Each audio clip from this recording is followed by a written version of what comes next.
Hello friends, आप सभी का स्वागत है इस चैनल में। इस वीडियो में हम सीवी रमन से related 40 plus important MC question cover करेंगे। तो सीवी रमन जो इंडियन साइंटिस्ट थे और इनके द्वारा रमन इफेक्ट की डिस्कवरी किया गया था।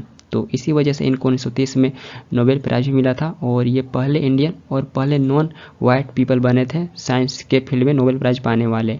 और फिर आगे चलकर इनको 1954 में भारत रत्न भी दिया जाता और ये फर्स्ट रिसिपिएंट में से एक थे भारत रत्न पाने वाले। तो इनसे रिलेटेड हम 40 plus important MC question cover करेंगे। और इससे पहले मैं वेरियस पर्सनालिटी में भी कवर कर चुका हूँ, तो आप मेरा प्लेलिस्ट चेक कर सकते हैं, मैं आई बटन में लिख दे दूंगा। तो इस वीडियो में हम सीवी रमन पे फोकस रखेंगे। तो चलिए शुरू करते हैं विदाउट टाइम वेस्टिंग। तो फर्स्ट क्वेश्चन है हमारा, when was CV Raman born. CV Raman का जन्म कब हुआ था? तो यहाँ पे आपको ईयर बताना, इनका जन्म किस वर्ष हुआ था। तो ऑप्शन सी राइट आंसर है 1888। 1888 में इनका जन्म हुआ था। तो ऑप्शन सी राइट आंसर है 1888। नेक्स्ट है, which place CV Raman was born. CV Raman का जन्म किस स्थान पर हुआ था? तो ऑप्शन डी राइट आंसर है तिरुचिरापल्ली। इनका जन्म तिरुचिरापल्ली में हुआ था। तो इनका पूरा नाम चंद्रशेखर वेंकटरमन था। इनका पूरा नाम चंद्रशेखर वेंकटरमन था और इनका जन्म तमिलनाडु के तिरुचिरापल्ली में 7 नवंबर 1888 में हुआ था। तो हम 2023 में इनके 135th बर्थ एनिवर्सरी को सेलिब्रेट करेंगे। 7 नवंबर को हम इनके 135th बर्थ एनिवर्सरी को सेलिब्रेट करेंगे। तो ये इंपॉर्टेंट पॉइंट है। और इनका जन्म यहाँ पे तिरुचिरापल्ली में हुआ था। रिलेटेड कुछ बेसिक इंट्रोडक्शन है। तो हम नेक्स्ट क्वेश्चन को कवर करने से पहले कुछ बेसिक पॉइंट को कवर कर लेते हैं। तो इनका पूरा नाम चंद्रशेखर वेंकटरमन।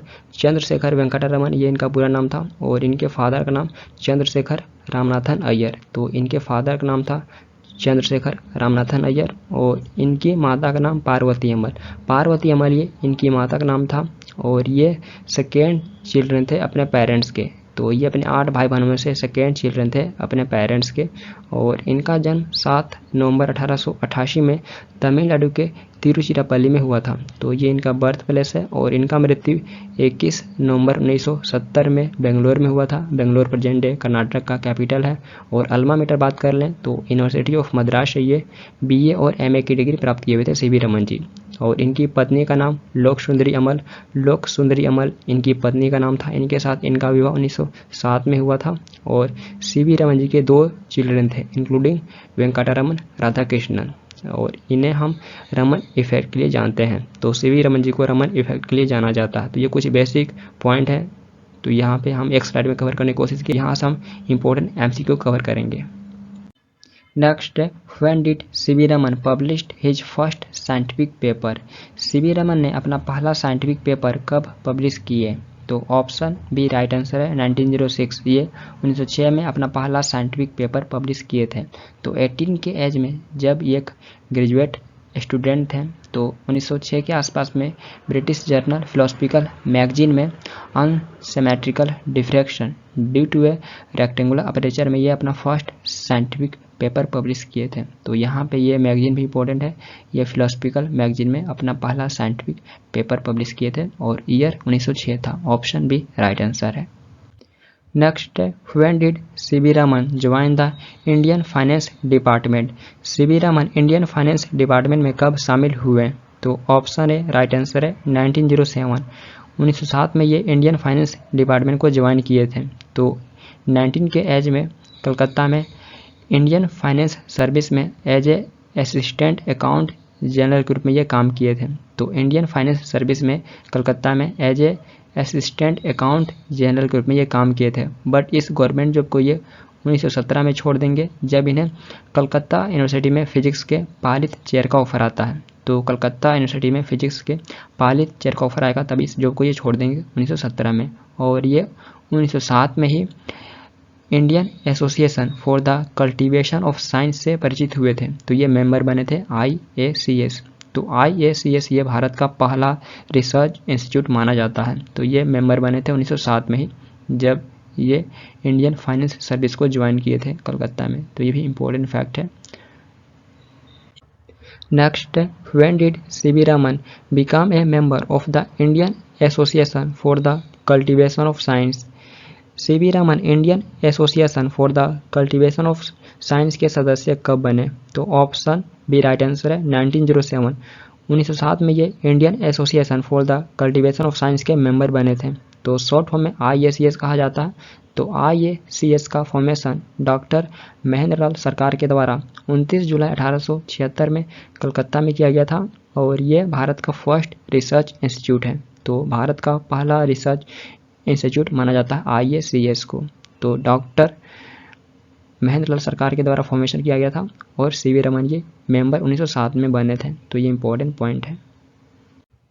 नेक्स्ट है, when was CV Raman appointed Palit professor of physics at Calcutta university. CV Raman को कलकत्ता यूनिवर्सिटी में फिजिक्स का पालित प्रोफेसर कब नियुक्त किया गया था? तो ऑप्शन बी राइट आंसर है 1917। 1917 में इन्हें कलकत्ता यूनिवर्सिटी में फिजिक्स का पालित प्रोफेसर नियुक्त किया गया था और ये फर्स्ट प्रोफेसर बने थे कलकत्ता यूनिवर्सिटी में फिजिक्स के। तो ऑप्शन बी राइट आंसर है। Next, who advise CV Raman to leave government job and accept the post of professor in Calcutta university. CV Raman को गवर्नमेंट जॉब छोड़कर कलकत्ता यूनिवर्सिटी में प्रोफेसर का पद स्वीकार करने की सलाह किसने दी? तो ऑप्शन सी राइट आंसर है आशुतोष मुखर्जी। तो ये एडवाइस आशुतोष मुखर्जी के द्वारा दिया गया था। ऑप्शन सी राइट आंसर है। Next, when did CV Raman become the honorary secretary of IACS। CV Raman IACS के मानद सचिव कब बने? तो ऑप्शन डी राइट आंसर है 1919। 1919 में ये IACS के ऑनरेरी सेक्रेटरी बने थे और सर्व 1933 तक करते हैं। तो ये Indian association for the cultivation of science के ऑनरेरी सेक्रेटरी 1919 में बनते हैं और सर्व 1933 तक करते हैं। तो ये इंपॉर्टेंट पॉइंट है और मेंबर ये इसके 1907 में ही बन गए थे। इससे पहले हम कवर कर चुके थे। ये मेंबर 1907 में ही बन गए थे और सेक्रेटरी 1919 में बने थे। तो ऑप्शन डी राइट आंसर है। Next, in which year Raman was elected to the Royal Society. Raman को किस वर्ष रॉयल सोसाइटी के लिए चुना गया था?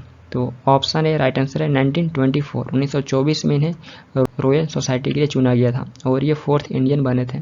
तो ऑप्शन ए राइट आंसर है 1924। नेक्स्ट है, which journal was founded by CV Raman in 1926। 1926 में CV रमन ने किस जर्नल की स्थापना की थी? तो ऑप्शन डी राइट आंसर है इंडियन जर्नल ऑफ फिजिक्स। तो ये 1926 में इंडियन जर्नल ऑफ फिजिक्स का फॉर्मेशन किए थे और ये इसके पहले एडिटर बने थे। तो ऑप्शन डी राइट आंसर है। नेक्स्ट है, the blue colour of the Mediterranean inspired to him discover his Nobel prize winning theory. तो यहाँ पे आपको बताना है मेडिटेरियन के ब्लू कलर से कौन इंस्पायर्ड थे? तो ऑप्शन बी राइट आंसर है CV Raman. CV Raman ji Mediterranean के ब्लू कलर से इंस्पायर्ड थे। तो जब CV रमन 1921 के आसपास में इंग्लैंड के ऑक्सफोर्ड से घर लौट रहे थे तो ये भारत आ रहे थे। तो ये मेडिटेरियन के पानी में एक यूनिक ब्लू कलर और मिल्कीनेस देखते हैं। तो इसे देखकर ये सरप्राइज हो जाते हैं। मेडिटेरियन के ब्लू कलर और मिल्कीनेस को देखकर ये सरप्राइज हो जाते हैं और जब ये भारत में पहुंचते हैं तो उस टाइम ये कलकत्ता यूनिवर्सिटी में पालित प्रोफेसर थे फिजिक्स के। तो वहाँ पहुँचने पर ये निर्जीव ऑब्जेक्ट्स में स्कैटरिंग ऑफ लाइट का रेगुलर स्टडी करने लगते हैं और लगभग 7 वर्षों के बाद ये अपने खोज पर पहुंचते हैं जिसे हम रमन इफेक्ट के नाम से जानते हैं। तो ये 7 वर्षों के बाद अपने खोज पर पहुंचते हैं। तो ये 1928 में रमन इफेक्ट की डिस्कवरी किए हुए थे। तो इसे हम रमन इफेक्ट के नाम से जानते हैं। तो ये इंस्पायर्ड थे मेडिटेरियन के ब्लू कलर से। ऑप्शन बी राइट आंसर है। नेक्स्ट है, when was Raman effect discovered by CV Raman. CV Raman द्वारा रमन इफेक्ट की खोज कब की गई थी? तो ऑप्शन सी राइट आंसर है 1928। 1928 में इनके द्वारा रमन इफेक्ट की डिस्कवरी की गई थी। तो ये 28 फरवरी 1928 में रमन इफेक्ट की डिस्कवरी किए हुए थे। तो ऑप्शन सी राइट आंसर है। नेक्स्ट है, इन 1928 who discovered that when A ray of colored light enters a liquid, a fraction of the light scattered by that liquid is of a different color। 1928 में किसने पता लगाया कि जब रंगीन प्रकाश की किरण किसी लिक्विड में प्रवेश करती है तो उस लिक्विड द्वारा प्रकीर्णित प्रकाश का एक अंश डिफरेंट कलर का होता है? तो ऑप्शन है राइट आंसर है CV रमन। तो ये CV रमन जी के द्वारा पता लगाया गया था। नेक्स्ट है, which of the following phenomena can not be explained bye scattering of light.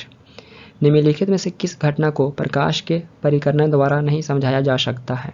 तो ऑप्शन डी राइट आंसर है formation of rainbow. Formation of rainbow को स्कैटरिंग ऑफ लाइट के द्वारा एक्सप्लेन नहीं किया जा सकता है।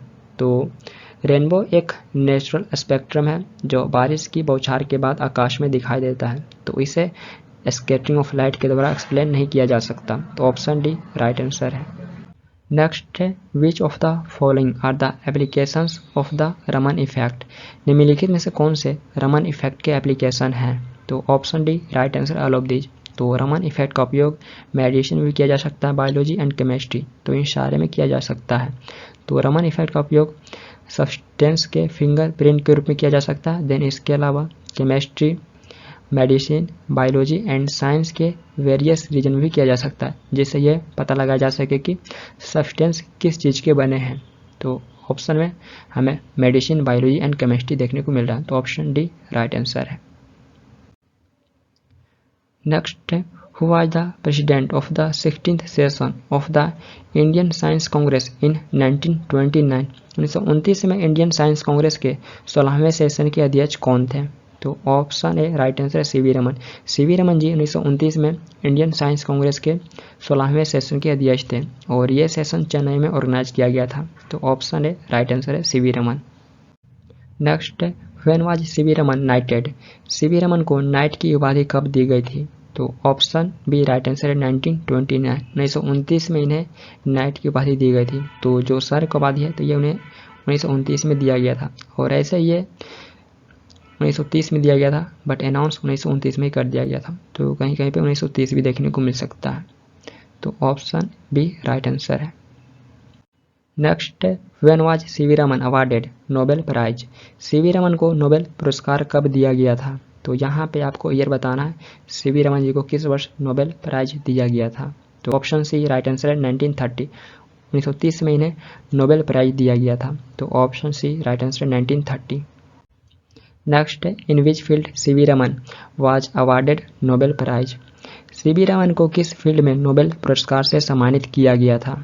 तो ऑप्शन डी राइट आंसर है फिजिक्स। तो सीवी रमन जी को फिजिक्स के फील्ड में नोबेल प्राइज से सम्मानित किया गया था। तो ऑप्शन डी राइट आंसर है फिजिक्स। नेक्स्ट है sir CV Raman receive the Nobel prize for physics in 1930 for his work on. Sir CV Raman को 1930 में उनके किस कार्य के लिए फिजिक्स का नोबेल पुरस्कार मिला था? तो ऑप्शन डी राइट आंसर है स्कैटरिंग ऑफ लाइट। तो स्कैटरिंग ऑफ लाइट के लिए इन्हें 1930 में नोबेल पुरस्कार दिया गया था।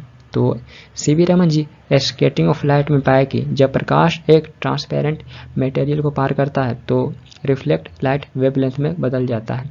तो ये स्कैटरिंग ऑफ लाइट में पाया कि जब प्रकाश एक ट्रांसपेरेंट मटेरियल को पार करता है तो रिफ्लेक्टेड लाइट एक तरंग यानी वेवलेंथ में बदल जाता है। तो इसी घटना को रमन इफेक्ट के रूप में जाना जाता है। तो स्कैटरिंग ऑफ लाइट के इसी घटना को रमन इफेक्ट के रूप में जाना जाता है। तो इन्हें फिजिक्स में स्कैटरिंग ऑफ लाइट के लिए नोबेल पुरस्कार दिया गया था। तो ऑप्शन डी राइट आंसर है। Next who was the first Indian scientist to win a Nobel prize. Nobel पुरस्कार जीतने वाले पहले भारतीय वैज्ञानिक कौन थे? तो ऑप्शन ए राइट आंसर है सीवी रमन। सीवी रमन ये पहले इंडियन साइंटिस्ट थे नोबेल प्राइज पाने वाले और ये ओवरऑल दूसरे भारतीय थे। तो पहले रविंद्रनाथ टैगोर बने थे जिन्हें 1913 में लिटरेचर के फील्ड में दिया गया था। तो ये पहले भारतीय और पहले एशियन भी थे नोबेल प्राइज पाने वाले और सीवी रमन ये पहले इंडियन साइंटिस्ट साइंस के फील्ड में पाने वाले हैं। तो ऑप्शन ए राइट आंसर है। Next who was the first Asian to win the Nobel prize in science. Science के क्षेत्र में नोबेल पुरस्कार जीतने वाले पहले एशियन कौन थे? तो ऑप्शन बी राइट आंसर है सीवी रमन। सीवी रमन ये पहले एशियन भी थे साइंस के फील्ड में नोबेल प्राइज पाने वाले। तो ये पहले एशियन और पहले नॉन वाइट पीपल थे जो साइंस के फील्ड में नोबेल प्राइज जीते थे। तो option B right answer CV Raman. Next the major contribution of sir CV Raman is. Sir CV Raman का मेजर कंट्रीब्यूशन क्या है? तो ऑप्शन डी राइट आंसर है scattering of light by molecules of a medium. तो ये सर सीवी रमन का major contribution है। Next CV Raman is famous for. CV Raman किसके लिए फेमस हैं? तो यहाँ पे आपको बताना सीवी रमन ये किसके लिए फेमस हैं।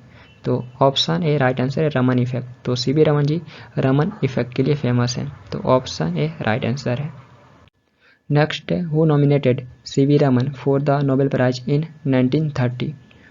1930 में सीवी रमन को नोबेल पुरस्कार के लिए किसने नामांकित किया था? तो ऑप्शन सी राइट आंसर है लॉर्ड रदरफोर्ड। लॉर्ड रदरफोर्ड के द्वारा नॉमिनेट किया गया था सीवी रमन जी को नोबेल प्राइज के लिए। तो ऑप्शन सी राइट आंसर है लॉर्ड रदरफोर्ड। तो ये नॉमिनेट किए हुए थे सीवी रमन जी को। Next, who was the first Indian director of the Indian institute of science. Indian institute of science के पहले इंडियन डायरेक्टर कौन थे? तो यहाँ पे आपको पहले इंडियन डायरेक्टर का नाम बताना कौन बने थे इंडियन इंस्टीट्यूट ऑफ साइंस के।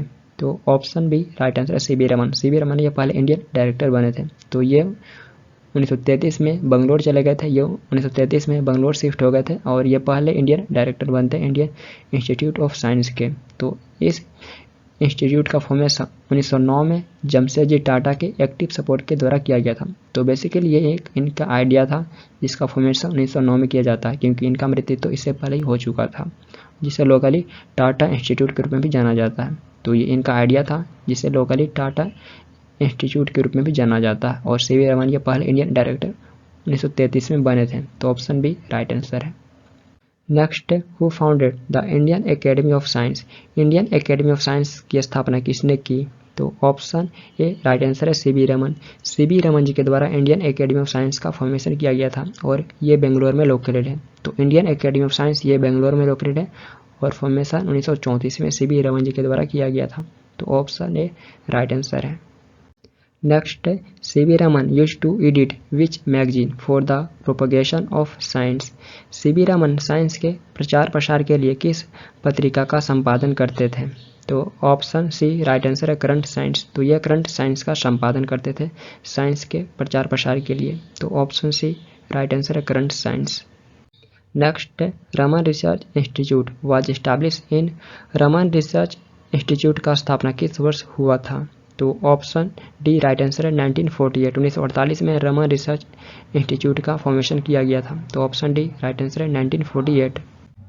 Next, where is Raman research institute located.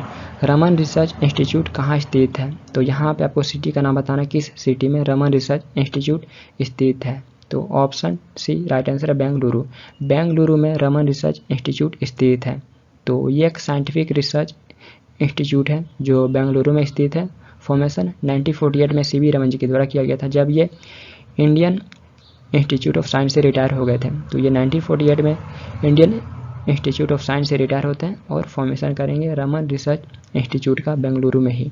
तो बेंगलोर को ही बेंगलुरु कहा जाता है, तो अब बेंगलुरु के नाम से जाना जाता है बेंगलोर को ही। तो ये इंपॉर्टेंट पॉइंट है। Next, in which year C V Raman was awarded the Bharat Ratna. CV Raman को किस वर्ष भारत रत्न से सम्मानित किया गया था? तो ऑप्शन ए राइट आंसर है 1954। 1954 में इन्हें भारत रत्न से सम्मानित किया गया था। तो भारत रत्न के first recipient C Rajagopalachari, Sarvepalli Radhakrishnan and C V Raman. तो ये फर्स्ट रेसिपिएंट थे भारत रत्न के। तो भारत रत्न का भी फॉर्मेशन 1954 में ही हुआ था और ये पहले रेसिपिएंट बने थे भारत रत्न के। तो इससे पहले मैं भारत रत्न पर भी कवर कर चुका हूँ और सर्वपल्ली राधा कृष्णन पर भी कवर कर चुका हूँ, तो आप इन लेक्चर को भी देख सकते हैं। Next, in which year C V Raman was awarded the Lenin peace prize. CV Raman को किस वर्ष लेनिन पीस प्राइज से सम्मानित किया गया था? तो ऑप्शन सी राइट आंसर है 1957। 1957 में इन्हें लेनिन पीस प्राइज से सम्मानित किया गया था। तो ऑप्शन सी राइट आंसर है 1957। Next, which city of Rajasthan was called the island of glory by C V Raman. Rajasthan के किस शहर को सीवी रमन ने महिमा का द्वीप कहा था? तो यहाँ पे आपको बताना ये राजस्थान के किस शहर को आइलैंड ऑफ ग्लोरी कहे थे। तो ऑप्शन ए राइट आंसर है जयपुर। तो ये जयपुर को आइलैंड ऑफ ग्लोरी कहे हुए थे। तो जयपुर को पिंक सिटी के नाम से भी जाना जाता है और जयपुर को पेरिस ऑफ इंडिया के नाम से भी जाना जाता है। और सीवी रमन जी के द्वारा जयपुर को ही आइलैंड ऑफ ग्लोरी भी कहा गया है। तो ये भी इंपॉर्टेंट पॉइंट है। ऑप्शन ए राइट आंसर है। तो इससे पहले मैं nickname of Indian state and city पे कवर कर चुका हूँ, तो आप इस लेक्चर को भी देख सकते हैं। तो सीवी रमन जी के द्वारा राजस्थान के जयपुर शहर को आइलैंड ऑफ ग्लोरी कहा गया था और जयपुर ये राजस्थान का कैपिटल है। Next, when did CV Raman died? CV Raman का मृत्यु कब हुआ था? तो ऑप्शन डी राइट आंसर है 1970, 1970 में इनका मृत्यु हुआ था। तो 1970 में इनका 21 नवंबर को बेंगलोर में हुआ था। तो ऑप्शन डी राइट आंसर है। Next, when was the Raman chair establish by the government of India? Bharat सरकार द्वारा रमन चेयर की स्थापना कब की गई थी? तो ऑप्शन बी राइट आंसर है 1972, 1972 में रमन चेयर का फॉर्मेशन गवर्नमेंट ऑफ इंडिया के द्वारा किया गया था। तो ऑप्शन बी राइट आंसर है 1972। Next, on which day national science day is celebrated in India? Bharat में राष्ट्रीय विज्ञान दिवस किस दिन मनाया जाता है? तो यहाँ पे आपको बताना है हम भारत में किस दिन नेशनल साइंस डे के रूप में ऑब्जर्व करते हैं। तो ऑप्शन सी राइट आंसर है 28 फरवरी, 28 फरवरी को हम भारत में नेशनल साइंस डे के रूप में ऑब्जर्व करते हैं। तो ऑप्शन सी राइट आंसर है।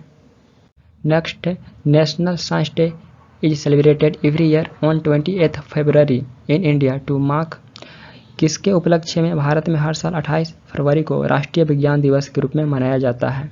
तो ऑप्शन सी राइट आंसर है the discovery of the Raman effect. तो सीवी रमन जी के द्वारा 28 फरवरी 1928 में रमन इफेक्ट की डिस्कवरी किया गया था। तो इसी के उपलक्ष्य में हम भारत में हर साल 28 फरवरी को नेशनल साइंस डे के रूप में ऑब्जर्व करते हैं, क्योंकि रमन जी के द्वारा रमन इफेक्ट की डिस्कवरी 1928 में 28 फरवरी को ही किया गया था। तो ऑप्शन सी राइट आंसर है। Next, in which year was the first national science day celebrated in India? Bharat में पहला राष्ट्रीय विज्ञान दिवस किस वर्ष मनाया गया था? तो ऑप्शन ए राइट आंसर है 1987। पहली बार हम 1987 में नेशनल साइंस डे के रूप में ऑब्जर्व किए हुए थे। तो ऑप्शन ए राइट आंसर है 1987। तो 1987 हम 28 फरवरी को पहली बार नेशनल साइंस डे के रूप में ऑब्जर्व किए थे। Next, who asked the government of India to designate 28 February as national science day? Bharat सरकार को 28 फरवरी को राष्ट्रीय विज्ञान दिवस के रूप में नामित करने के लिए किसने कहा? तो ऑप्शन बी राइट आंसर है NCSTC, NCSTC के द्वारा कहा गया था। तो 1986 में national council for science and technology communication ने भारत सरकार को 28 फरवरी को नेशनल साइंस डे के रूप में नामित करने के लिए कहा था।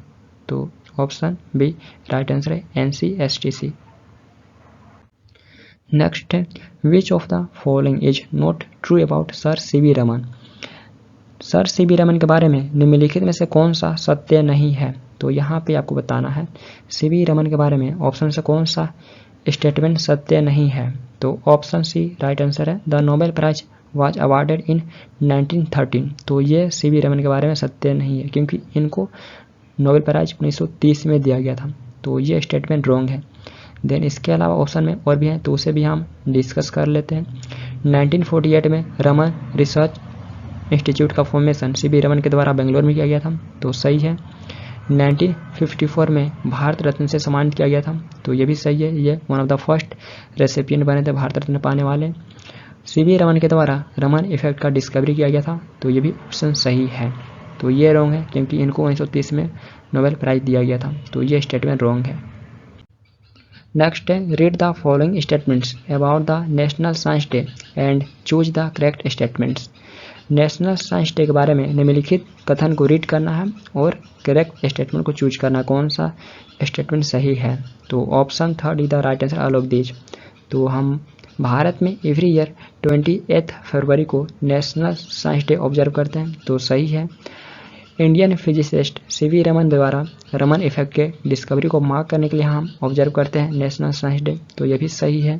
नेशनल साइंस डे 2023 का थीम है global science for global wellbeing. तो ये भी स्टेटमेंट सही है। तो option third is the right answer all of these.